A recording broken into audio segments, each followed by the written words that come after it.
बहुत ही सम्मानित पैनल है और हम लोग सवालों को लेकर आगे बढ़ते हैं। हेमंत, आपसे हम शुरू करना चाहते हैं कि ये सर्वे और जो पार्लियामेंट बिल्डिंग, नई पार्लियामेंट बिल्डिंग का जो विरोध है, उसको कहीं से जोड़ा जा सकता है? हेमंत अत्री जी। नहीं, इसको आप जोड़िएगा 28 के बाद। जब 28 को जब ये हो जाएगा उसके बाद फिर लोकप्रियता बढ़ जाएगी। जो 1% घटी है ना यूसुफ जी, वो बढ़ जाएगी 4%। आप समझिए खेल को। अच्छा, जब मोदी जी इस देश में शॉक थेरापी करते हैं, शॉक थेरापी से अर्थ समझिए क्या है। जब नोटबंदी की यूपी का चुनाव था, एकदम 7% पॉपुलरिटी बढ़ गई थी बीजेपी की, अगर आपको याद हो। और पहले ये जो हिंदुस्तान में जो सेफोलॉजी का कंसेप्ट है, ये बहुत ही साइंटिफिक कंसेप्ट है। प्रोवाइडेड आप ईमानदार हो, सेफोलॉजिस्ट जो भी है या जो सर्वे करने वाली एजेंसी है, और उसके बाद उसके निष्कर्षों को निकाल कर दिखा पाने की हिमाकत कर पाए। तो हिंदुस्तान में इसका जो आगाज हुआ था वो 86-87 के आसपास हुआ था, जब राजीव गांधी थे और प्रणय राय थे और कई लोग थे उसमें। उस टाइम ये हिंदुस्तान में आई थी। तो उस टाइम ये चुनावी एक चीज थी कि चुनाव से पहले किसी स्टेट का पॉलिटिकल टेम्परेचर देखना हो या देश का देखना हो। आजकल ये मंथली इवेंट है यूसुफ जी। हर महीने कोई ना कोई सर्वे आता है, जिसमें कई सर्वे तो ऐसे आते हैं कि 2200 का सैंपल सर्वे होता है। पूरी दुनिया की आबादी 8 अरब है और उसमें मोदी जी विश्व गुरु बन जाते हैं।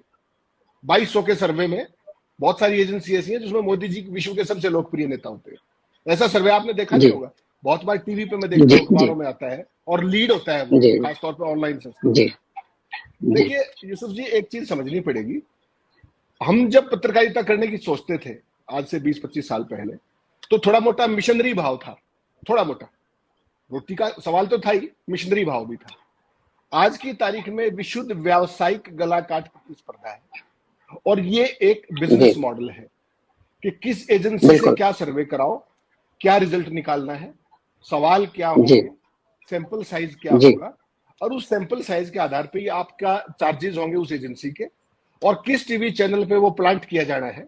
वो पूरे 12 महीने में कोई ना कोई सर्वे आना है और वो एक एक चैनल जो गोदी मीडिया है उनके अंदर जाएगा वो, और सारे प्रिंट के अखबारों को एक मैसेज आएगा टूल किट के तौर पे, वो सारे सुबह उसको दिखाएंगे। ये एक नया मॉडल है गवर्नेंस का और ये नया मॉडल है प्रोपेगेंडा का। यहां तक तो ठीक था। अब इसके आगे बात चली गई कि उस सर्वे के निष्कर्षों को व्हाट्सएप ग्रुप्स में भेजा जाता है, और जो इसमें देश में जो व्हाट्सएप ग्रुप्स की जो मार है, जो अप्रोच कहिए आप, वो 60 करोड़ तक पहुंच गई है, क्योंकि 80 करोड़ लोग नेट से जुड़े हुए हैं। तो ये प्रोफेशनलिज्म है, और इसके लिए, इस दूरदर्शिता के लिए मोदी जी और उनका पूरा जो प्रोपेगेंडा तंत्र है, उसके लिए तो बधाई के पात्र हैं वो, क्योंकि जो दुनिया में हो रहा होता है उसको पहले देख लेते हैं। तो इस प्रोपेगेंडा मशीनरी को यूसुफ जी जितने प्रभावी ढंग से अब तक उन्होंने यूज किया है, उसके लिए देखिए बहुत सारा धन की जरूरत होती है, और जब भी धन की जरूरत होती है तो इनके अलावा तो किसी के पास धन है नहीं। अब किसी के पास 2000 के नोट बचे हुए होंगे गलती से, तो वो भी निपट गए। ठीक है, तो कुल मिला के स्थिति ये है कि आज की तारीख में मोदी जी ने एक कंसेप्ट बना लिया है कि जब भी कोई शॉक थेरापी दे, एक किसी चैनल पे सर्वे आएगा और उसके बाद सारा विपक्ष और सब कुछ औंधे मुंह गिर जाएगा। इसके सवाल भी प्लांटेड है। मुझे आप ये बताइए, किसी विपक्ष में या कांग्रेस पार्टी में कहीं इस बात की चर्चा है कि मोदी जी को चुनौती कौन देगा? विपक्ष देगा, सारा मिलकर देंगे, कोशिश ये होगी। राहुल जी को कौन लेके आया? राहुल गांधी को बीजेपी का सर्वे उनको लाना ही था। और किस चैनल पे आया? आजकल उस चैनल के बारे में भी सब कुछ, सबसे ज्यादा गोदी और सारा मीडिया उसी के पास आजकल, जिस तरीके का प्रचार वो चैनल, वो जो अपनी पिछली खरीद रही है 25 साल की, उसको भी निपटाने में लगे हुए हैं। स्वाभाविक है, नए मालिक आए हैं तो उनका अपना एक यूटिलिटी है, उसकी एक क्रेडिबिलिटी है, और उसका एक न्यूज सेंस वैल्यू भी है कि ज्यादा लोग मेरे जैसे आप जैसे भी समझ पाएंगे कहा यार ये तो एनडीटीवी पे आया है। तो समझने की बात क्या है, कहीं पर राहुल गांधी के नेतृत्व की कोई बात हो नहीं रही, क्योंकि इनको वो सूट करता है। अब तक सूट करता है, आगे करेगा कि नहीं वो बात की बात है। तो उनकी पॉपुलरिटी 3% बढ़ा दी। उसमें मैं आप तो कोई आइसोलेशन में नहीं कह सकते 3 बढ़ी है कि बढ़ी है, घटी है, क्या हुआ है, लेकिन मोदी जी की इंटेक्ट रखी जानी है तो 1% में कोई बहुत फर्क नहीं पड़ता। और मैं आपको एक उदाहरण देना चाहता हूं, अगर आप मुझे 2-2.5 मिनट का मौका दें। ये 2019 की मेरे साथ हुई घटना है और सारा पैनल इसको एंजॉय करेगा। 2019 में एक चैनल पर एक सौदा हुआ कि हरियाणा के अंदर अमुक सरकार को लाया जाना है, और दोपहर को चुनाव घोषित हुए, चुनाव आयोग से 2 बजे। तो मुझे उस पैनल में जाना था, तो मैं चला गया फिल्म सिटी में। वहां पर शो कर लिया 1-1.5 घंटे का, जो भी 2 घंटे का लाइव था। उसके बाद मुझे कहा गया कि साहब आप रुकिए, शाम को ना हमारा ओपिनियन पोल आ रहा है हरियाणा स्टेट का। आपको पता है कि मैं हरियाणा स्टेट से हूं, तो थोड़ी सी उन्होंने कहा कि साहब आप रुक जाइए। और ये है जिस एजेंसी ने और जिस ब्यूरोक्रेट के थ्रू कितने करोड़ में वो हुआ था, उस करोड़ पे तो अपन नहीं जाएंगे क्योंकि वो सारा खेल कोई और है। जब उन्होंने 5 जे पूछा कि already everything is fine, who are the panelist, तो उसने बताया कि वो हेमंत खत्री को हमने रोक लिया है शाम के लिए और हरियाणा पे वो चर्चा करेंगे। उसने कहा यार तुम क्या कर रहे हो? और उस सर्वे में मुझे कहा गया, पहले रोका गया, फिर कहा कि सर हमने पैनल बदल दिया, अब हम सारे केवल पॉलिटिशियंस को बुलाएंगे। मैंने कहा फाइन एनफ, मेरे जो दूसरे चैनल पे जाना था मैं दिल्ली आ गया अपने वापस दूसरे चैनल पे शाम को प्राइम टाइम में। लेकिन जिज्ञासा बनी रही कि ये पैनल क्यों चेंज हुआ। तो साहब मैंने देखा 7 बजे उनका ओपिनियन पोल आया और उसमें हरियाणा में भारतीय जनता पार्टी को 2019 में 78 से 83 सीट दी गई। आप सारे साथियों को याद होगा ओपिनियन पोल में। तो शाम को मेरा प्राइम टाइम में एक शो था दूसरे चैनल पे। आपको पता है हम तो फक्कड़ दिल, हमें कोई उस बात की बहुत परवाह नहीं होती कि क्या है क्या नहीं। तो वहां भी यही बात आ गई। ओपिनियन पोल नहीं था लेकिन एक जनरल डिस्कशन था। 3 स्टेट्स थे, हरियाणा था, महाराष्ट्र था, कोई और स्टेट। तो वहां मैंने कहा कि साहब ऐसे ऐसे एक चैनल था उस पर 78 से 83 सीट हरियाणा में दिखाई गई है विधानसभा की। ओपिनियन पोल की बात कर रहा हूं, as bad as a survey it is. तो उन्होंने कहा कि मैंने कहा कि साहब उन्होंने 78 से 83 सीट दिखाई है हरियाणा में भाजपा को, जिसके बाद तमाम विरोधी नेता जो बड़े से बड़े नेता थे, जो मुख्यमंत्री रह चुके थे, तमाम मंत्री रह चुके थे, वो अंधे मुंह गिर गए।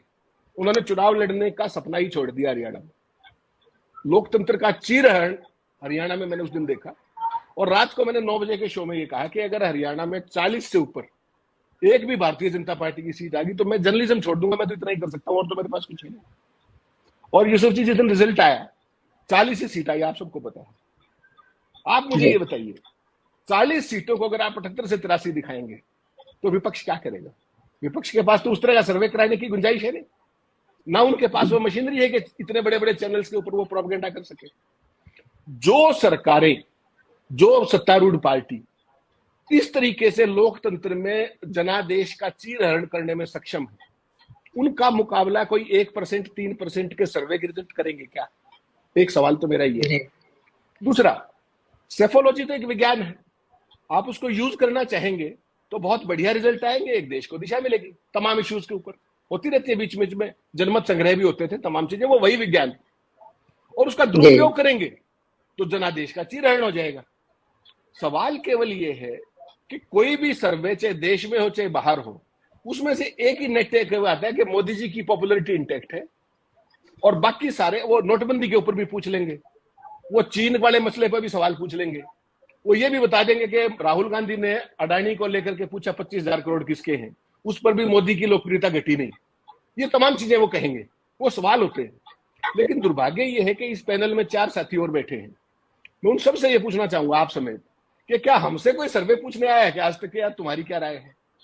तो ये कौन लोग होते हैं जिनसे सर्वे किया जाता है, जिनसे सर्वे बिल्कुल हेमंत जी, ये जो कष्ट है, ये जो सेफोलॉजी की एक साइंटिफिक विधा थी उसको प्रोपेगेंडा मशीनरी में बदल के, और आजकल आपको पता है टीवी चैनलों की जो क्रेडिबिलिटी है वो 0 पे ही है लगभग, कोई समझदार आदमी तो टीवी और तो आप जैसे साथी, तमाम साथी जो कर रहे हैं यूट्यूब पे और सब पे, उनकी एक क्रेडिबिलिटी कहीं ज्यादा है, उनको पता है कि ये जायज बात कहेंगे। तो अब इन्होंने एक काम और शुरू कर दिया है, अपने लोगों के प्रोपेगेंडा चैनल भी शुरू करवा दिए और व्हाट्सएप ग्रुप में तो इनके लोग हैं ही। तो कुल मिला के स्थिति ये है कि आम आदमी, क्योंकि देखिए हमारे शिक्षा के स्तर की भी एक दिक्कत है, जागरूकता के स्तर की भी एक दिक्कत है, तमाम तरह की दिक्कत है। और इसीलिए ये जो प्रोपेगेंडा मशीनरी है, सर्वे के अंदर हिंदुस्तान 140 करोड़ का देश है आज की तारीख में, भारत सरकार कहती है हम दुनिया के सबसे ज्यादा आबादी वाले देश, और उसमें से आप 14,000 आदमियों में सर्वे करा के बता देते हो कि साहब अपने मोदी जी जो है सबसे लोकप्रिय है, उनकी लोकप्रियता इंटेक्ट है। वो कौन सा कास्ट ग्रुप है, कौन सा रीजन है, कौन सी स्टेट है, वो सर्वे कब किया गया, मतलब दिस इज कंप्लीटली बिजार। जी हेमंत जी, लौटते हैं आप